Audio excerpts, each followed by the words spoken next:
Everyone আসসালামু আলাইকুম welcome back to my another new blog. সবাই কেমন আছেন? আশা করছি কাছে কিংবা দূরে, দেশ এবং দেশের বাইরে যে যেখান থেকে বসে আমার ব্লগ ভিডিওটি দেখছেন সবাই অনেক ভালো আছেন, সুস্থ আছেন। আলহামদুলিল্লাহ, আপনাদের দয়া ভালোবাসায় আমরাও বেশ ভালো আছি। আমি রিমঝিম চলে আসলাম আপনাদের মাঝে নতুন আরেকটি লাইফস্টাইল ব্লগ নিয়ে। আশা করছি ব্লগটি আপনাদের কাছে অনেক ভালো লাগবে। আর ভালো লাগলে লাইক করতে কেউ ভুল করবেন না। তো ভিডিও শুরুতে এখানে অনেকগুলো বাজার দেখতে পাচ্ছেন। তো আমার হাজব্যান্ডকে বিশাল বড় একটা লিস্ট দিয়ে বাজারে পাঠিয়েছিলাম, যেহেতু সামনে ঈদ, অনেক কিছু কেনাকাটা বাকি আছে বাজারের জন্য। সে যেহেতু ইফতারের আগে বাজারে গিয়েছিল, তো হাতে সময় কম পেয়েছে, যা সামনে পেয়েছে তাই নিয়ে চলে এসেছে। আমি বললাম যে কি ব্যাপার, আমার বাজারে তো অল্প কেন, এত বড় লিস্টটা দৌড়িয়ে দিলাম তোমাকে। তো যাই হোক, হাতে সময় ছিল না, তাড়াহুড়া করে ইফতারের আগে দৌড়িয়ে চলে এসেছে। তো এখানে ছিল পাস্তা, তো আর ছিল নুডলস। বাচ্চারা অনেক বেশি নুডলস পছন্দ করে, আর সামনে যেহেতু ঈদের দিন তো আমাদের নুডলস লাগবেই। তো আর হচ্ছে এখানে একটা ধনিয়ার গুঁড়া ছিল, রোস্টের মশলা ছিল, আর হচ্ছে এখানে এই যে দেখতে পাচ্ছেন সাবুদানাটা নিয়ে আসা হয়েছে। আর এই সাবুদানা দিয়ে আমি পিঠা তৈরি করব। তো খুব সুন্দর পিঠার রেসিপি আপনাদের সাথে শেয়ার করতে যাচ্ছি। আশা করছি পুরো ভিডিও জুড়ে আমার পাশেই থাকবেন, আপনাদের কাছে একটু হলেও ভালো লাগবে। তো যারা সাবুদানা দিয়ে এখনও পিঠা খাননি বা দেখেননি, তারা এই ভিডিওটা দেখলে অবশ্যই আপনারাও শিখে ফেলতে পারবেন কিভাবে সাবুদানা দিয়ে পিঠা তৈরি করা যায়। তো এখানে আমি যেহেতু আমার হাজব্যান্ড হাফ কেজি সাবুদানা নিয়ে এসেছে, তার অর্ধেকটা আমি এখানে নিয়ে নিলাম। আর এখন এটা আমি খুব ভালো করে পরিষ্কার করে ধুয়ে নিচ্ছি, আর এটাকে 2-3 ঘন্টা ভালো করে ভিজিয়ে নিতে হবে। আর এখন কিন্তু আমি সেহরির সময় এটাকে খুব ভালো করে ভিজিয়ে নিচ্ছি, ইফতার মানে সেহরি খাওয়ার পরে আর কি। তো যেহেতু সকালবেলা পিঠাটা বানাবো, সেজন্য আমি আগে থেকে ভিজিয়ে নিয়েছি। আর দেখেন মাশাল্লাহ, 2-3 ঘন্টা পর আমি চলে এসেছি পিঠা তৈরি করতে। আর আমার সাবুদানাগুলো ফুলে দ্বিগুণ হয়ে গেছে, মানে অল্প সাবুদানা আপনার অনেক বেশি হয়ে যাবে ভিজানোর কারণে। তো অবশ্যই আপনারা এটা কিন্তু খুব ভালো করে ধুয়ে পরিষ্কার করে ভিজিয়ে নেবেন, আর এমনভাবে দিবেন পানিটা যেন আর কি সাবুদানা সমান সমান থাকে, এতে করে কিন্তু ফুলে দ্বিগুণ হয়ে যাবে পানিটা খেয়ে আর কি। আর এদিক থেকে আমি এই যে কলা পাতা নিয়েছি, যেহেতু আজকে পিঠা তৈরি করব, আর আমার কলা পাতা না হলে কিন্তু একদমই চলবে না। সেজন্য আমি কলা পাতাটাকে খুব ভালো করে পরিষ্কার করে নিচ্ছি। আর আমি 3টা বাটি নিয়েছি, 3টা বাটিতে সাবুদানা আমি ভাগ ভাগ করে নিয়েছি, যেহেতু আমি এখানে ফুড কালার ইউজ করব।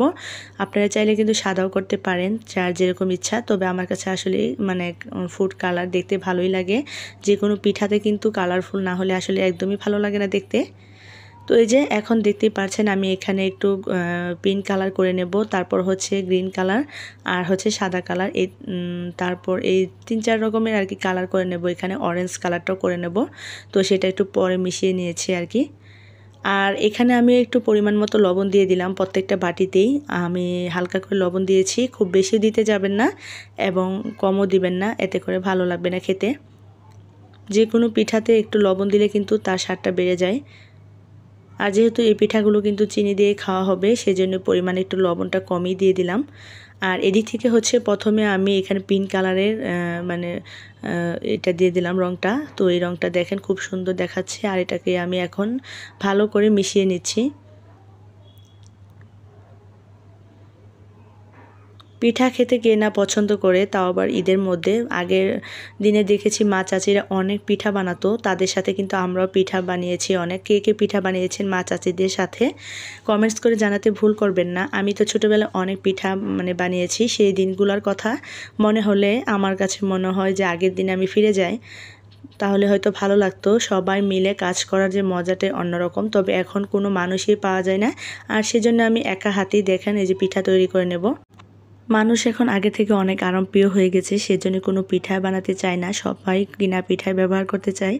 আসলে কিন্তু এর মধ্যে কোনো আনন্দ পাওয়া যায় না। যেটা নিজের হাতে বানানো হয় সেই জিনিসের মধ্যে দেখবেন অনেক বেশি আনন্দ খুঁজে পাওয়া যায়। আর আমার কাছে তো অনেক বেশি ভালো লাগছে, একা হাতেই আমি অনেকগুলো পিঠা বানিয়েছি। আর এরকমভাবে পিঠা বানাতে পেরে নিজের কাছে অনেক বেশি ভালো লাগছে যে না, যাই হোক, আমি আমার চাহিদা অনুযায়ী আমার পিঠাগুলো আমি তৈরি করতে পারছি। তো এইভাবে সবাই যদি বাসায় চেষ্টা করে দেখেন, যে আপনারাও পারবেন খুব সুন্দর করে পিঠা তৈরি করতে। আর এখানে যে দেখতে পাচ্ছেন আমি কালারগুলো খুব সুন্দর করে মিশিয়ে নিচ্ছি, প্রত্যেকটা কালারই pink colour, orange colour, green colour, আর হোয়াইট কালার। তো এই 4 রকমের কালার নিয়েছি, এগুলো দিয়ে আজকে পিঠাটা আমি তৈরি করব খুব সুন্দরভাবে। তো পুরো ভিডিও জুড়ে আমার সাথেই থাকেন, দেখতে থাকেন আমি কি করছি না করছি। তো আমার কালার করা রেডি। এখন হচ্ছে আমি এখানে কিছু সাজ নিয়েছি পিঠার, আর এর ভিতরে আমি এইভাবে দেখেন খুব সুন্দর করে ভরে দিচ্ছি। এতে করে কিন্তু দেখা গেছে ডিজাইনটাও খুব সুন্দরভাবে হয়ে যাবে। আপনাকে কষ্ট করে ডিজাইন তৈরি করতে হবে না। আর আপনি যদি পারেন আপনার মনের মতো করে ডিজাইন তৈরি করে নিতে পারেন, এটা যার যে ইচ্ছা, যে যেরকম পারে। আমি আসলে আমার কাছে যেহেতু এই সাজগুলো ছিল, তো সেই সাজ দিয়ে আমি করার চেষ্টা করছি। আর এটা বানানো কিন্তু অনেক বেশি সহজ, খুব বেশি কষ্ট না। এই যে আমি যে ভিজিয়ে রেখেছিলাম, এতে করে কিন্তু জিনিসটা নরম এবং সফট হয়েছে। আর এটা কিন্তু এইভাবে সুন্দরভাবে লেগে থাকে পাতার গায়ে দেওয়ার পর। আর উপর থেকে কিন্তু শ্বাসটা আমি উঠিয়ে নেব। চাইলে আপনারা রেখেও দিতে পারেন, তবে না রাখলেই ভালো হয় আর কি। তো একে একে সবগুলো সাবুদানা দিয়ে দিচ্ছি ভিতরে। আর হচ্ছে একটু ডিজাইন মানে করে নিচ্ছি সুন্দর দেখার জন্য। ভিতরে একটু ভিন্ন কালার দিয়ে দিচ্ছিলাম আর কি, সাদার মধ্যে। তো খুব বেশি ভালো লাগতেছিল দেখতে, যেহেতু আমি অনেক উপর থেকে ভিডিওটা করছি, সেজন্য হয়তো ক্লিয়ারলি বোঝা যাচ্ছে না আর কি, তবে অনেক বেশি সুন্দর লাগতেছিল দেখতে।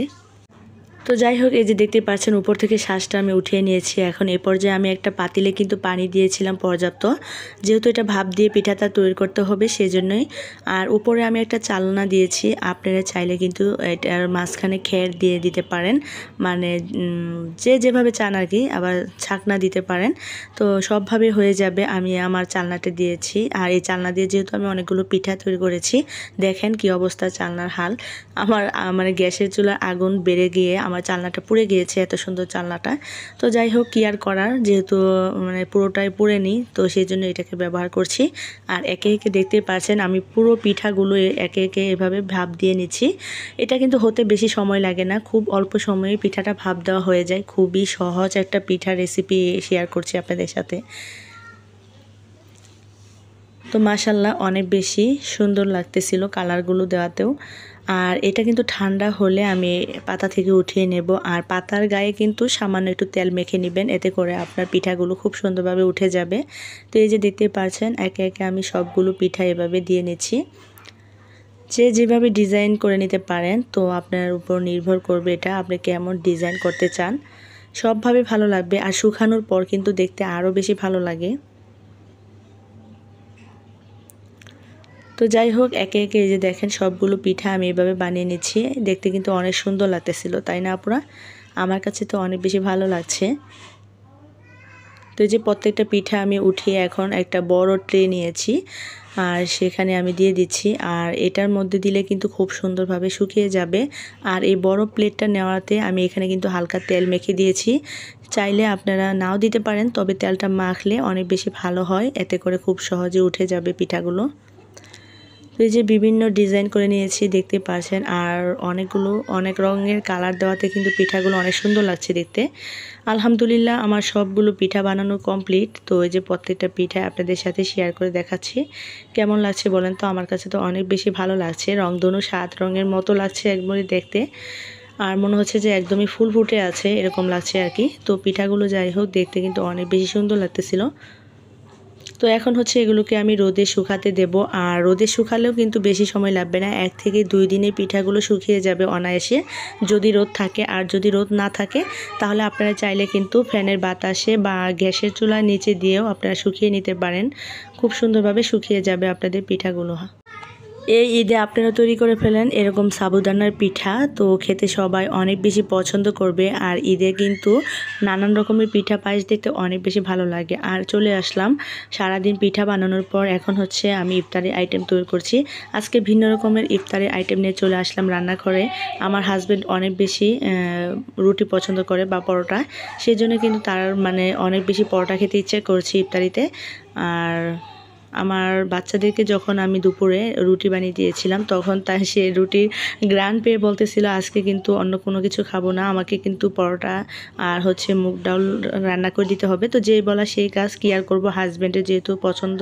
তো যাই হোক, ফাইনালি আমরা ইফতারের আয়োজন করে ফেললাম। দেখতেই পারছেন অনেক বেশি ভালো লেগেছিল। তো আজকের মধ্যে এই পর্যন্তই।